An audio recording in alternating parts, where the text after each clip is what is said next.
Well, it is time for one of the most annoying races of the season. One of two, actually. And this is the part where the quality, quite literally, starts to go downhill because I accidentally left my bitrate on 6,000 instead of 25,000. So, oops. So the rest of the season you'll see a little bit lesser quality, technically speaking. I mean, 6,000 is what Twitch runs, so even with YouTube compression, you might not even see a difference, but I have when I was editing, and it's a little bit annoying, but for the F1 races, that will be changed, so everything will be back up to actual, quality. Anyway, as per usual, we're kicking it off with qualifying for the first race, and this one is, of course, Monaco, where shockingly, I haven't struggled at Monaco here as much as I thought I would. A little bit of a spoiler anyway, but I usually struggle in at least F1. Maybe it's because this is Formula 2, so we'll see how that goes in F1, but actually, now that I think about that, I don't have Monaco on this calendar for next in-game season, for the career. I only have a 16-race season, so we'll see how that goes.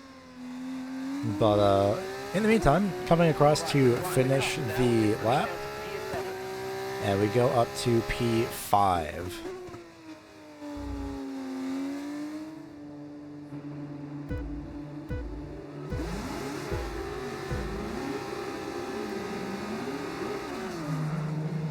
We are down and away for the first sprint race. I just get a good enough start, and we're going to be 3 wide on the outside through Santa Va into turn number 1. I didn't pronounce that correctly, but still, we are 3 wide with Crawford and Martins. Martins was forced to back out first. I tried to put the nose there to the inside of Crawford, but that just did not work out. So the front wing was just not close enough for me to actually have an axle alongside Crawford. But what a start that was, though. That's probably the best start I'll ever get at Monaco, and I'm so glad I'm not running Monaco. I will reveal the schedule probably after the final race of the season. I don't know if it'll be in video or in a YouTube community post. I should probably put it in a video if I do, but regardless, it will be revealed in due time. I already have the graphics made for it and everything. I'm doing this all ahead of time, so we will very much see how things go. I will say, you might not like part of the schedule. Trust me, I know. But it won't be the same for the 2026 career, depending on however that goes. But in the meantime, just finishing up lap 1, sticking with Crawford, luckily. Again, the best experience I've ever had at Monaco is probably this sprint race. Mostly. Of course, Barnard out in the lead. Shockingly, an AIX car in the lead in general is insane. Top 10 is even more wild, considering it's AIX. They exist. But we'll go ahead and skip ahead a couple laps to lap number 4, where I'm going to be sticking with Crawford. We're fastest middle sector and just bop the nose onto Crawford. Again, it's one of those things where I think the AI is it's a little bit weird. We try and put the front nose there, but it doesn't work. But we do unsettle Crawford's line enough to get around on the outside, past the start-finish line. We would have gotten that barely if that was a drag race to the start-finish line for the finish of the race. I don't know by how much, it's surely by thousandths of a second, but we are up to P2. And I move on to go ahead and set the fastest lap of the race this time around, clocking at a 1:20.863. So for us, it is pretty good to actually be fastest on track. We skip ahead to lap number 11.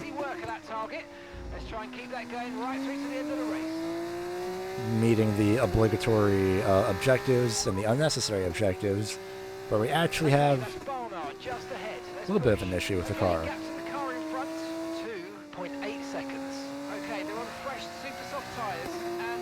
Last lap, 1 minute 21.6. Okay, they've done 10 laps on those tyres. Okay, so you're gaining by around 0.6 a lap.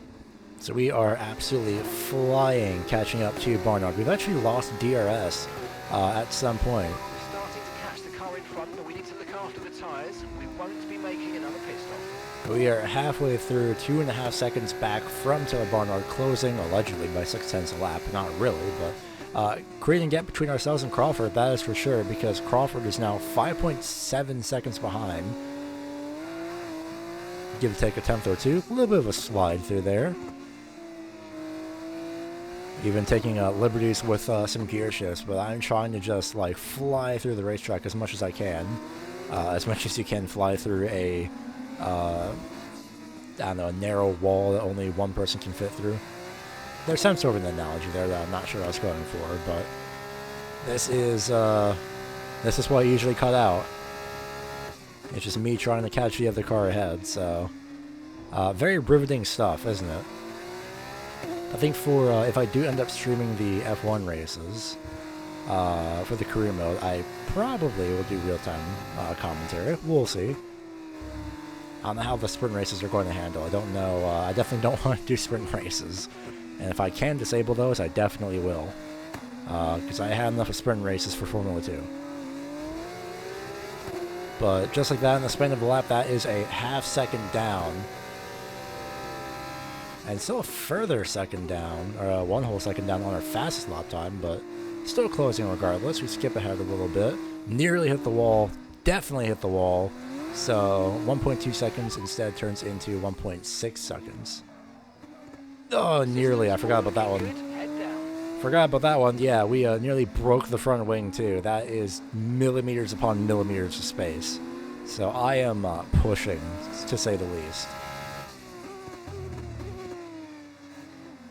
And this is the part where I'm pretty much fastest on the entire track, I feel like. At least compared to the AI.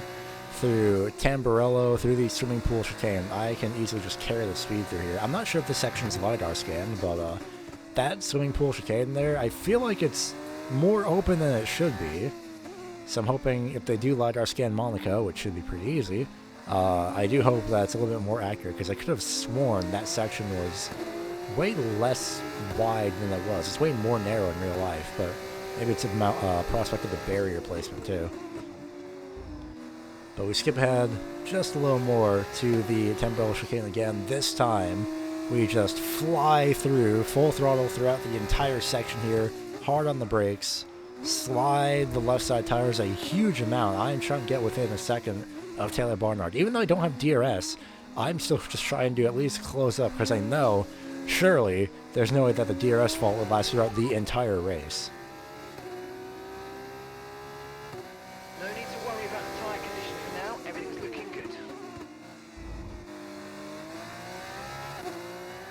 So skip ahead up to lap 24. Closing stages just barely scraped the wall with the tires. Luckily, no punctures, but we are millimeters from the walls here of Monaco. But we have closed up. The fault has finally been solved by the engineers, and we are now within DRS range. Do I absolutely need a win? No, I definitely don't. But I would like a win around Monaco. It would be great to have, especially considering the pace that I have put on throughout this entire race. Catching up to Barnard throughout the last half of the race, over the last 10 laps, but that slide in turn 1 just did not help matters for me whatsoever. But we have still gapped, collectively, myself and Barnard have created a gap between ourselves and Crawford of 10 seconds, give or take a few, give or take a half second at this point. But I'm just trying to figure out every which way, trying to just fly through. Slow in Sector 1, but Sector 2, consistently pretty fast compared to Barnard and pretty much the rest of the field.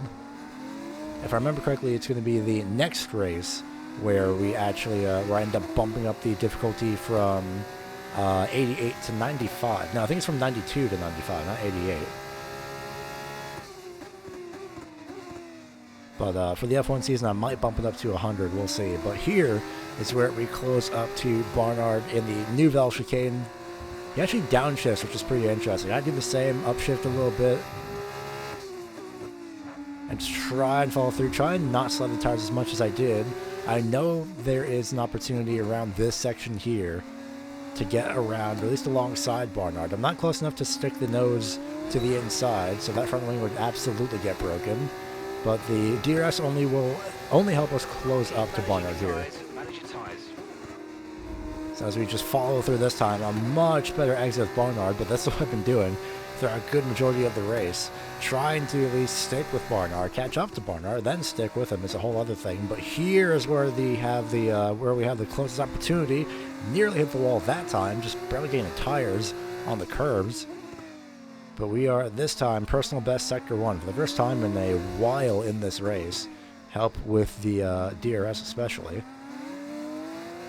I'm just sitting behind Barnard, trying to take it a little bit easy, trying to take it as easy as I can, but still carry the momentum through. Didn't get the best exit through here, through the tunnel we go. Technically, we have a chance heading into the chicane, but I'm just too far back to try and lunge through here, so it's not really worth making a lunge from 5 car lengths back. We are right on top of the gearbox of Taylor Barnard. He slows down quite a lot, way more than I was expecting, but we'll stay in 4th gear this time throughout. Hoping that Barnard makes a mistake. He doesn't. I could see a gap is kind of right here. Try and look, but it's just not possible here.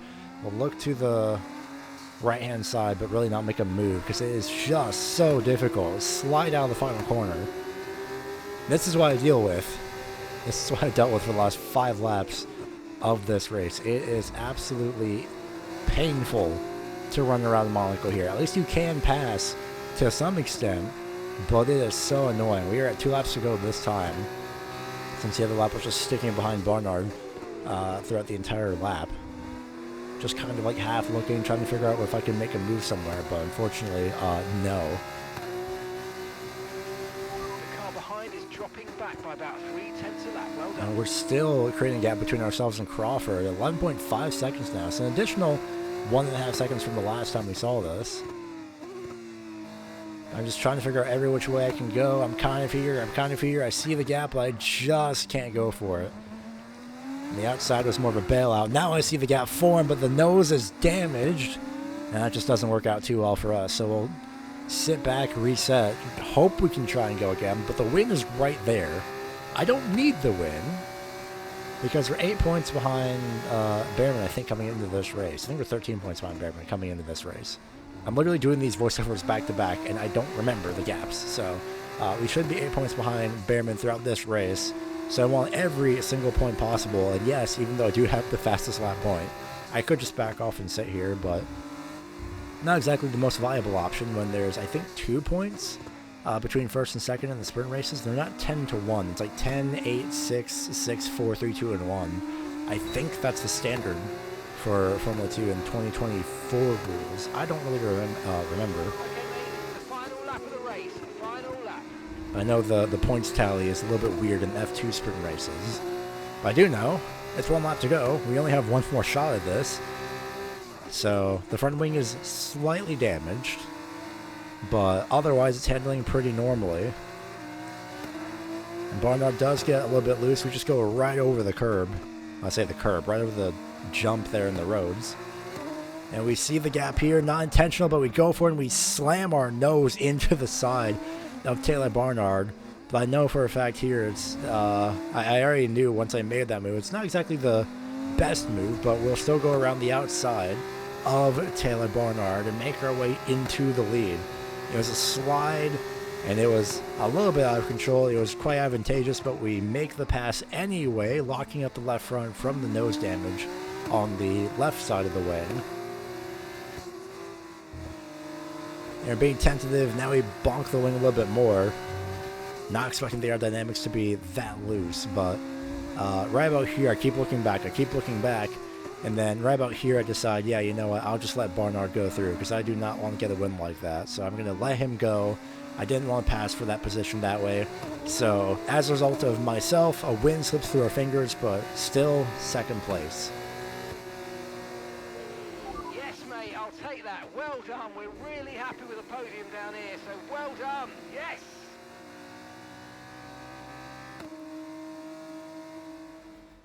And as a result of that second place finish, we are now just 1 point behind Ollie Behrman, and then additional 13 points away from Isaac Hadjar.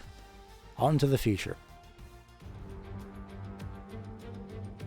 Welcome to one of, if not the most iconic race circuit in Formula 2.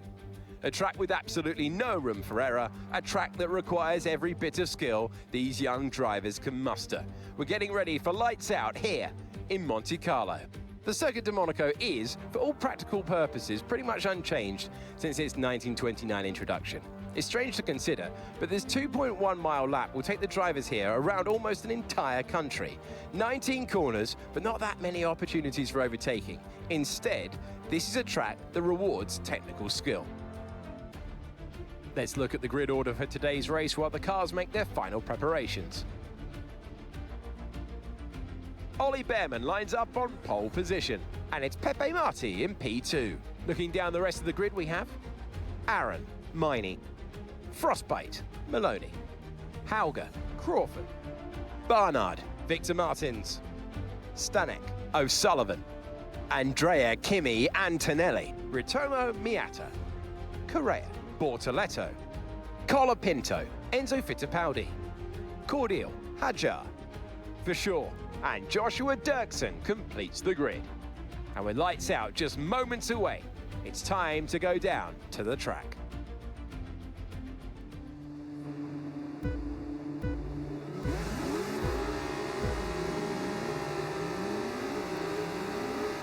Held a little bit longer than I was expecting, but we are down and away, and we already have front wing damage because Behrman does not get going. Paul Aaron, all the way on the left-hand side, runs into our side pod. That's the second. We really cannot get a lot of luck, can we? That is the second race in a row, kind of, where we have had, there are second in 3 races where we had some sort of side pod damage. Aaron had space on the left-hand side. I don't think we even need an external angle for that. I gave room on the right-hand side. I'm sticking with that. I'm going to stick, luckily, with this race because, on the bright side, because it's Monaco, we don't need our side pod as much as we think we do. Shockingly, Pepe Marti out in the lead after spinning. Last time we saw Pepe Marti, he had spun and caused a safety car in Australia just last week in terms of when this video's release. We're going to blow through, almost quite literally blowing through the Nouvelle chicane, but we are trying to charge up to Marti. Even though we have a little bit of front wing damage, it shouldn't be too major, but on racing the fastest second sector now that everything's gotten sorted, we have closed up to Marti, and we've also damaged the other side of our front wing. We're having a great day. Monaco's fantastic. It's great. So much fun. Regardless, we finish off the first lap. This time around, Marti, of course, got the fastest lap the first lap. But this time, we are on track, no pun intended, to get the fastest lap away from Marti. We'll try and maybe sneak a nose to the right-hand side. We'll go for it here, but he just doesn't give us the space. But we do have DRS this time, so luckily we will go through, cross the line, and we have a new fastest lap snagged from Marti there. And then Miney snags it away from both of us, so I guess no one can have the fastest lap. So we move on to the next lap again, just trying to find some sort of opportunity to get by Marti. I back off here. We're going to see if we can just poke the nose up the inside, full throttle, trying to go for it again, but still just nothing. It's so frustrating. At least we can pass around here, but it's worse than... I'm sure there's more passing opportunities at Macau than there are at Monaco. I could be wrong about that, but I feel like that's a reasonable... assumption. So we move on again, same section, next lap. What's the phrase? Same shit, different day, something like that. Pretty sure that's how that works. And this time it's same scenario, different lap. We'll try and sneak up right on top of the gearbox, but that time that was in first gear. It just did not help matters. So we'll go for it again, the next lap. Because of course we will.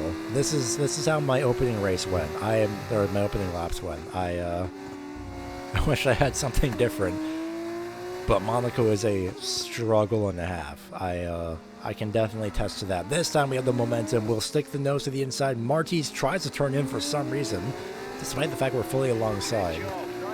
But finally we get into the lead. And finally, after all of that, we can start driving away from Marti. Okay, expect to see some rain about 10 to 15 minutes from now. And no, you're not reading that lap incorrectly. It is lap 21. Nothing happened. Okay, we're approaching the pit window and we're going to put you onto super softs. And unlike Imola, this time we'll actually be running long enough that the rain will not be a factor. Enzo's in the pits. Enzo As is in the Enzo pits goes to now. pit road, we just overcook. I just managed to hang on to it. Quickly reverse. Slam on the brakes, get the car back going. Forwards this time. Can't do a flick spin here, it's too tight, but yeah, I just completely carried way too much speed through there. So, luckily avoided the wall. We do get by Behrman, and then we will get by Miney by default. At least I would think so.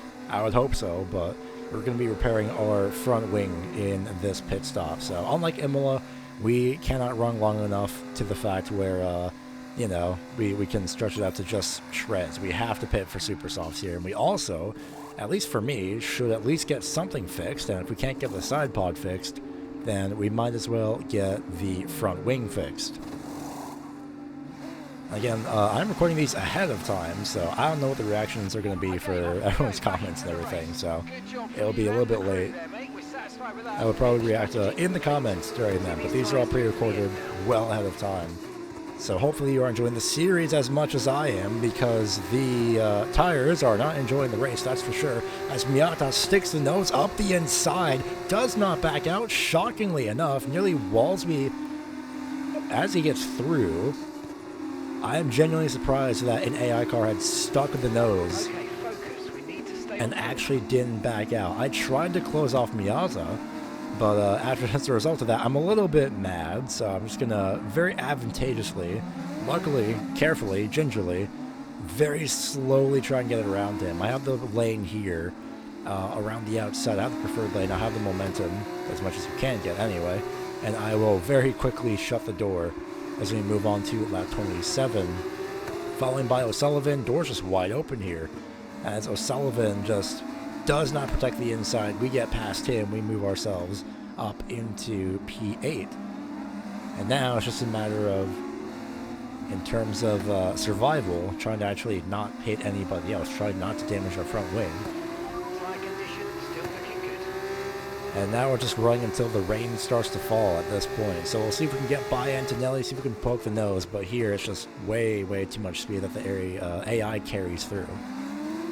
But for now, we do have the overspeed potentially going into Tamburello. We're right on the gearbox. We are there, but we just can't necessarily make a move here. So it's going to be a matter of the same thing that we did with Barnard in the sprint race, where we're about to capitalize, but a little bit earlier on, Antonelli leaves the door open. We just avoid making contact, and we will have DRS to get by Paul Aaron as we do get loose. And we won't be able to capitalize on getting by Paul Aaron, at least this lap. Not this lap, but next lap surely is we're a little bit loose, but we will be able to catch up to Paul Aaron on this lap. And it looks to be a little bit of an advantageous pass, setting ourselves up into the hairpin we go. Advantageous. We break his front wing, actually, so I accidentally shift down to neutral, but I do give him back the position, so it kind of works itself out in a sense. I wasn't given the spot back. As Colapinto is out, Aaron is not giving up until there, which is very surprising. The AI has flashes of what I wanted to do is just defend, defend, and defend, and be more aggressive as the safety car is out. And as we come through, we'll get jump scared by Mr. Kushmani himself. You'll probably see my input break there if you're paying attention. But I should have a replay up of what exactly had happened with Kushmani. It just spun. It was completely separate. There it is. So Colapinto pulls off. It was a lap earlier that Colapinto pulled off. Miney just spins on his own. And that leaves us out with a safety car thanks to Mr. Kushmani himself. So now we move on to the safety car restart. Now that we have a chance to relax a little bit and move on to about 11 laps to go. The rain has not started to fall just yet. We didn't get the best run-up compared to Hauger, but Antonelli didn't get the best run-up with us either, so I would say that it's a decent start. At least we survived. It could have been worse. And now it's just a matter of, again, survive, survive, survive, because welcome to Monaco. That's the main factor here. I am so glad I didn't do any of these races in VR because, oh my gosh, this would be terrifying to do.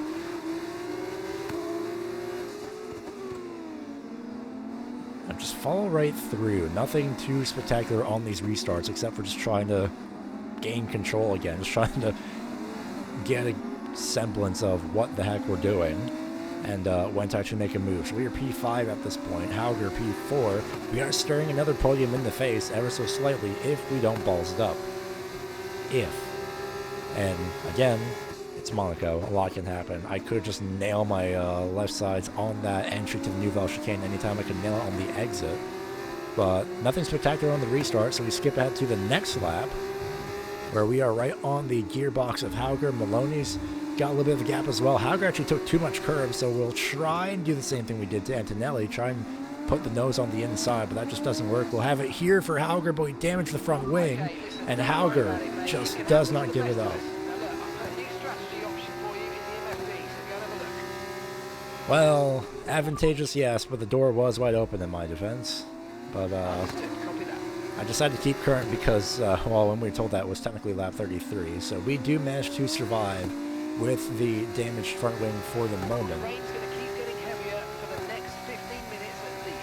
And to make matters worse, it is raining in the final few laps of this race. We are closing into Zane Maloney. That is the closest I have come to DNFing at Monaco in the entirety of this in-game weekend.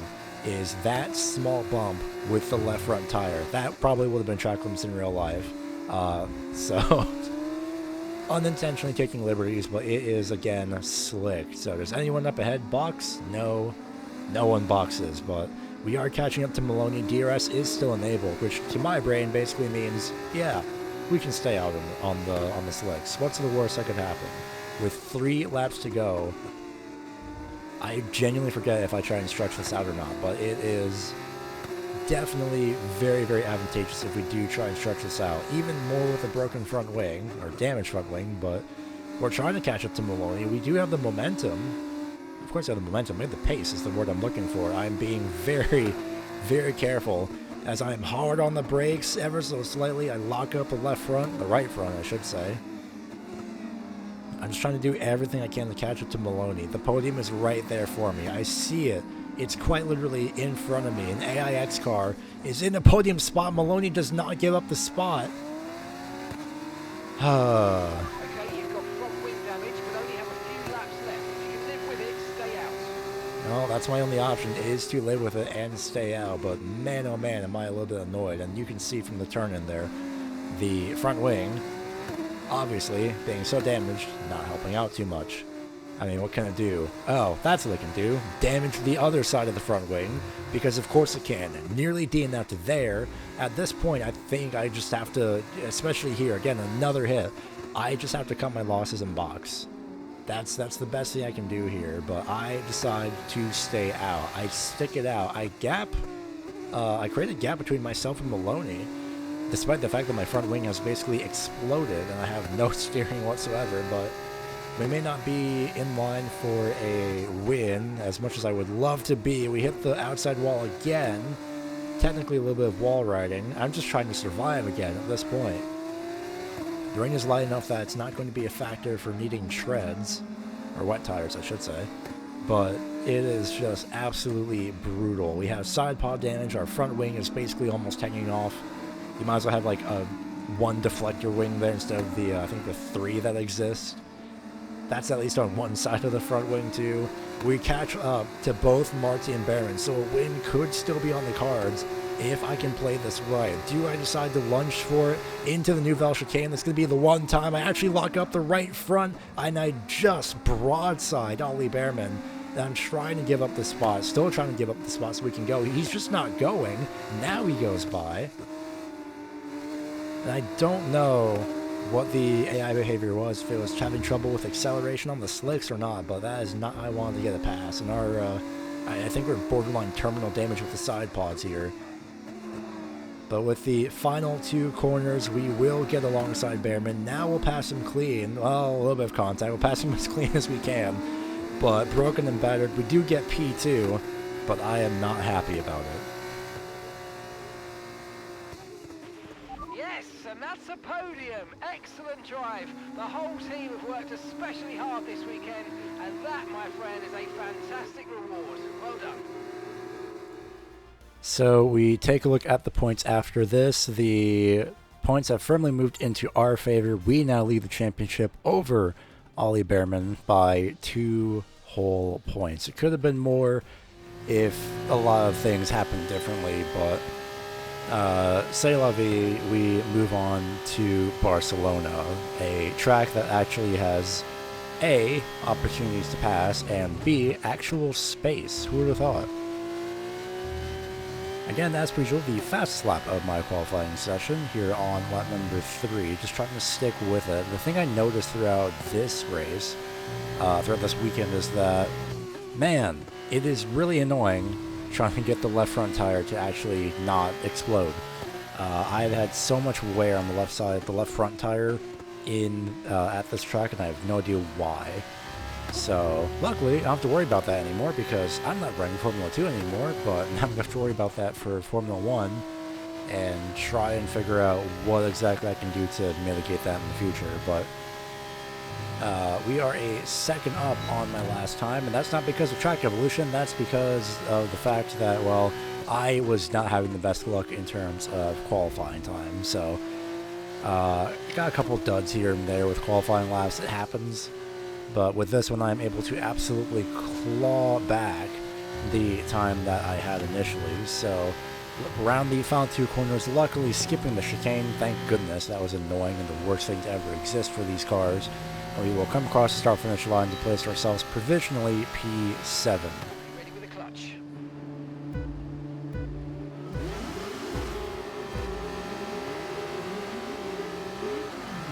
And it will stay P7 because we start the sprint race in reverse grid P4, but immediately we make our way up to second, casually just bumping off the revenue meter there a little bit under the acceleration, but it's fine, it's okay. I did not have an opportunity to outbrake Bortoleto, and I did not want to chance that, but Hauger, shockingly, will stick his front wing to the rear axle, but he will not be able to capitalize here along the right-hand turn, so we will slot in behind Bortoleto, at least in line in his tire tracks, throughout the sprint race so far. But a very anticlimactic opening for the most part, tracking a little bit wide, but overall doing a relatively okay job at, retaining position at staying in second place. Hager had a chance, but that opportunity came and went. A little bit later on lap 3, coming to lap 4, and you'll be seeing me extend the track limits there a lot. This is why I've turned off track limits, but Bortoleto in this sprint race just absolutely flies away. You see me defending against Hauger, flipping one lane over to the right-hand side to defend, and we managed to hold off Hauger for another lap, at least into the next DRS zone, in fact for a few more laps, as we move ahead to lap 7. I take a little bit too much, throttle up a little bit too early, and the left sides just tag the grass, and we slide well off the racetrack,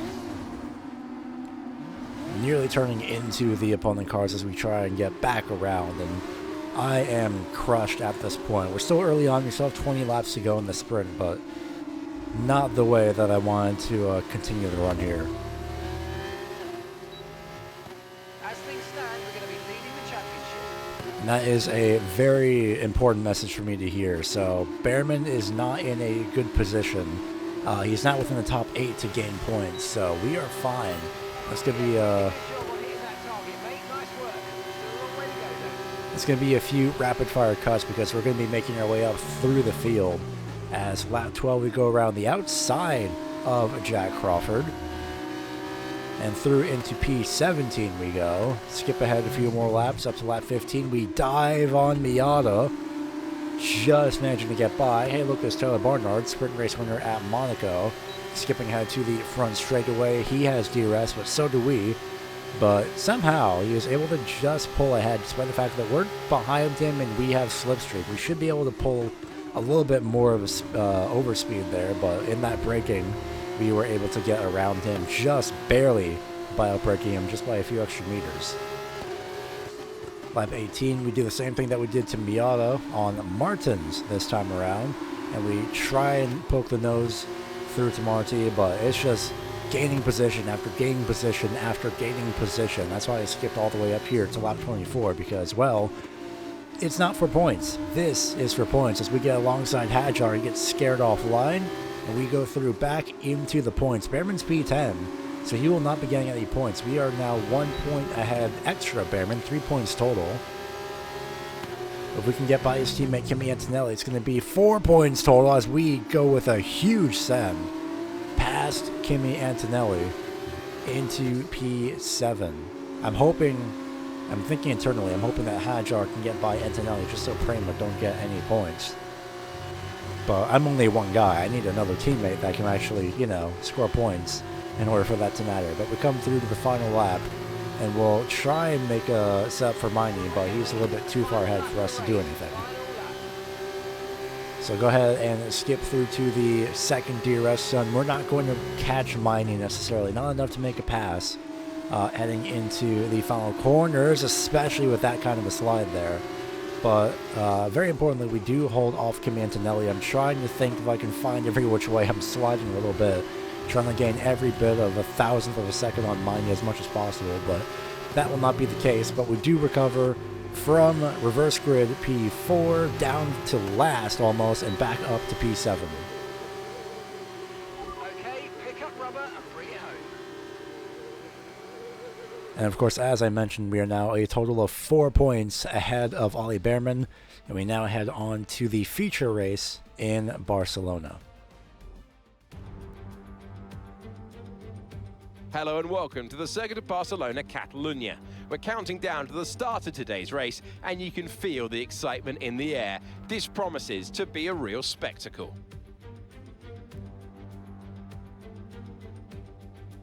We go back to the future at the Circuit of Barcelona, Catalunya. As the chicane has been chucked in the bin in the final sector, it shortens lap times and reduces the total track length to 2.9 miles and 14 turns. This was the original version of the circuit, but it hasn't been used since 2007. As we're now moments away from the off, let's take a look at the grid order in which they'll start today's race. Isaac Hadjar lines up on pole position, with Franco Colapinto alongside. Looking down the rest of the grid, we have Aaron, Dirksen, Kushmini, Antonelli, Frostbite, Cordial, Hauger, Gabriel Bortoletto, Correa, Behrman, Pepe Marti, Enzo Fittipaldi, Martins, O'Sullivan, Barnard, Jack Crawford, Miata, Verschoor, Maloney, and Roman Stanek completes the grid. And with lights out just moments away, it's time to go down to the track.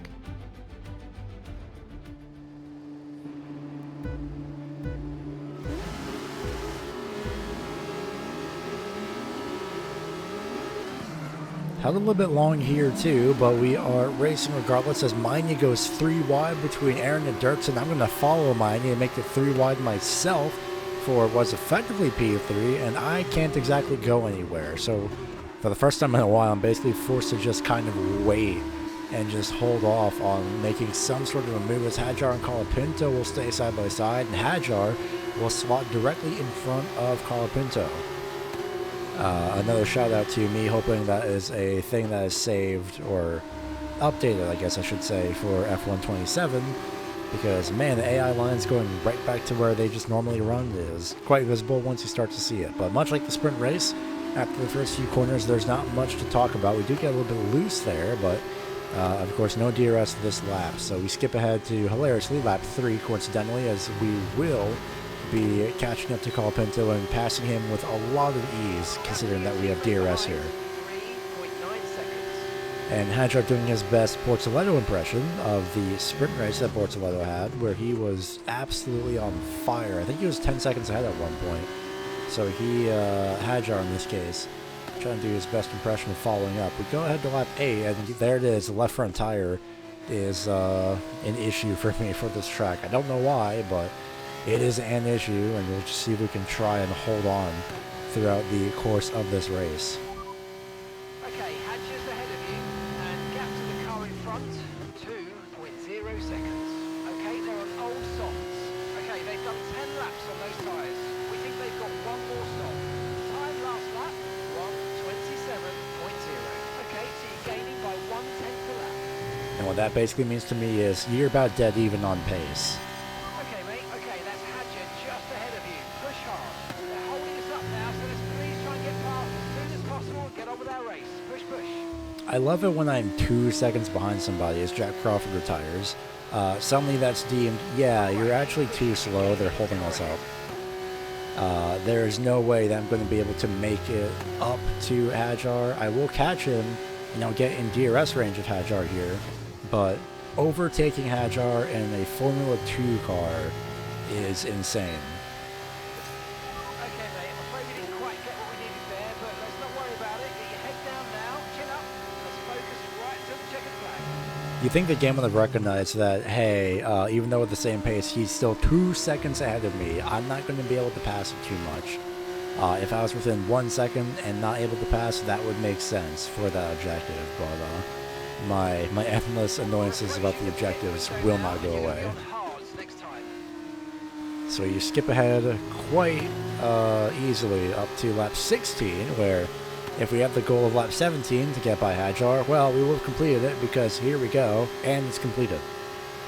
A pass with ease back to the racing line, and we start to set our sights ahead for the eventual pit stops. And coming through here, Hadjar is relatively still on our gearbox. We are collectively 13.5 seconds ahead, so I do have pace. And while this isn't the first time that myself and Hadjar will be battling for some sort of podium positions in some way, as I go way wide, that would be a track limit violation in real life, slam dunk easily. But what I want to try and do here is at least hold off Hadjar to the best of my ability, but that slide in turn 10 is not going to help as we go through turn, technically 11, I guess, and here's turn 12. So Hadjar is absolutely going to get by us. I decided that it is best to just box as Hadjar will go through. Hadjar decides to stay out, and we'll go ahead and figure out, try and remember where the entry point is. I do practice the entries in practice, but it still caught me off guard a little bit. I was a little bit hesitant, so that might cost us in terms of battling Hadjar. Hadjar also had DRS, so that's not going to help us in any way, shape, or form.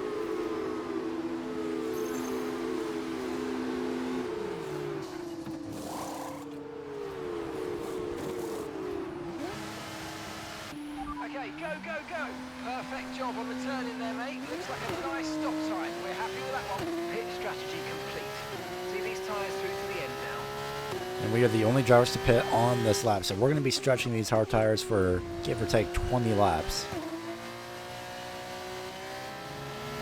And here we are. You move ahead. There's Hadjar just up ahead of us. Remember that pit entry? Well, that was part of it, but the other part of it was also the fact that he had DRS, and there is the advantage. Just coming out in front of us is Hadjar. We are quite literally pushing him through here, then we scare him offline. So the cold tires for Hadjar are now working out in his favor. We are now finally net P1. I'm trying to make sure that the hard tires are at least up to temperature as much as possible. But kind of get a little bit close. But we are able to get ahead of Hadjar. We're now collectively 16.5 seconds, almost 17 seconds ahead of Cordial. There it is, now it's 17 seconds. We are collectively, myself and Hadjar, flying. So making any potential prospects, at least Hadjar's making good prospects for himself in terms of going to V-Carb next season, because that is hard-coded in, and I just managed to hang on to the car, so I nearly have a repeat of what happened in the sprint. Tried to hang around the outside, but it's just not going to work. There's a loss of grip. So Hadjar hard-coded to go to V-Carb next season no matter what, unless I were to replace his seat. Spoiler alert, which I don't do, but I have learned that this is the 2024 schedule in season for Formula 2. So it is hard-coded that some of the drivers in 2024 F2 will move up to F1 in their default seats, unless I were to replace them. I didn't replace anybody from F2, not that I know of anyway. Regardless, we are just on the tail of Isaac Hadjar. Something that I will say now that I did learn is that even though we are technically part of the Alpine Academy, we are not locked to the Alpine Academy. So we could choose any F1 team that we want, And, well, by the time you see this, I would have already made my decision. In fact, by the time I'm recording this, I would have made my decision, just like I would also be in first place by the time we get to turn 1. And it's pretty much this for quite a while. It's me just swapping positions with Hajar, holding off Hajar, but Hajar firmly gets ahead this time. I try for a switchback, but not going to work out too well here on lap 29. So move on to the front straightaway. Hajar takes the fastest lap away. Now go ahead with a very, very easy pass and go to the left-hand side this time around. Try and sneak around the outside. Hajar basically lets us go through, I think, at that point. So we go back up to P1. And it's just like this for quite a while. The problem spot of turn, I think, 4 is what this corner is. As we just get the tires in the grass, we go wide. We nearly take a brake board with us. And we're back to P2 again. Luckily, we have a lot more time to try and recover, but it is not the most ideal thing to have happen to us. Next lap, lap 32, I track wide just a little bit. As I thought I would, but no, just a little bit of lost grip. So I am pushing insanely hard through that specific corner, trying to catch up to Hajar. We bled time to 1.7 seconds. This time we're on lap 33. And we do the same thing again, just pushing too hard, again sliding the left side tires, and again we're back to 1.7 seconds behind. It is just awful luck throughout that series of corners throughout a few laps. I don't know what happened. And we go one more time, lap 34. That time we just locked up, and left side tires barely on the grass. I was more careful that time. I had learned that if I was going to be on the gas, I probably shouldn't be. So we back out, and we try and settle in for a few laps to try and catch up to Hajar. This time we do. We're in DRS range with 2 laps to go, and we are absolutely flying up through the order. Do we have enough overspeed is the real question. We snagged the fastest lap. Well, that answers that question. Firmly all gained in the 3rd sector compared to Hajar. Can we make a move into turn 1? No, definitely not. I am way more sane than to make a lunge there all the way back with DRS especially. Even though I do have the overspeed at the end of the straightaway, I do not have that kind of braking power. It is just not worth the risk. And this time by finally, at least on screen, we get a clean exit out of turn number 4. It only took a few laps in a row of burning left side tires, but not corner exit that time. That does not help matters for us. I think Hajar slid actually a little bit through that corner, so do we. But we do have DRS. We do have the slipstream just ever so slightly, even though it doesn't really seem to do much in Formula 2 standards. But we are here. We have closed the gap. It's just a matter of trying to pick the right point to try and make a pass for the lead, and that is, of course, going to be at the front straight. The back straightaway into turn 10 is just not an ideal spot to try and wait for the last lap to make a pass. We need the overspeed, and in at least Formula 2, this is the key point as we come to the final lap. Okay, you just started the final lap of the race. Final lap. And despite being personal best sector 1 and 2, we don't get a personal best sector 3, but we do get the overspeed to get by Isaac Hajar finally into the lead at Barcelona. Podium positions galore for us. We are well ahead of Ollie Behrman, so we are going to be absolutely creating a huge gap, relatively speaking, especially compared to Monaco. We left Monaco with 4 points ahead of Behrman, and now I forget what we're going to lead with. We'll see it here at the end of this race, but it's just a matter of me trying to be careful and not screw up the rest of the lap. And there's the left front tire. 24% wear on the left front versus the 7% on the right front. I genuinely have no idea why I messed up with the setup, but it is nuking the left front, all things considered. And here I try and go a little bit offline, at least back to the racing line a little bit earlier on than Hajar, and yeah, there's just no way to get any sort of overspeed here into turn 10. So it's a very easy defense. As long as we don't slide through, we keep it nice and tidy throughout turn 10, throughout turn 11, and once again, this time, with feeling, we will get another win on the season in a future race And we'll be on the top step of the podium, extending our lead in the championship.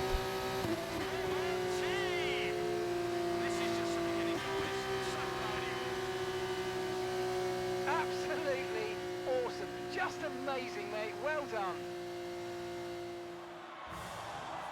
So we spray the champagne on the top step once again. I've actually lost track, even though I'm recording these all back to back. But at least we're recording the voiceovers back to back. But a win is a win is a win. And here are the point standings as we head into the next race. 28 points, a whole race win away, almost a full feature and sprint win away, including fastest laps. But these are the points as we head into the next halfway point of the season, actually, with races 7 and race 8.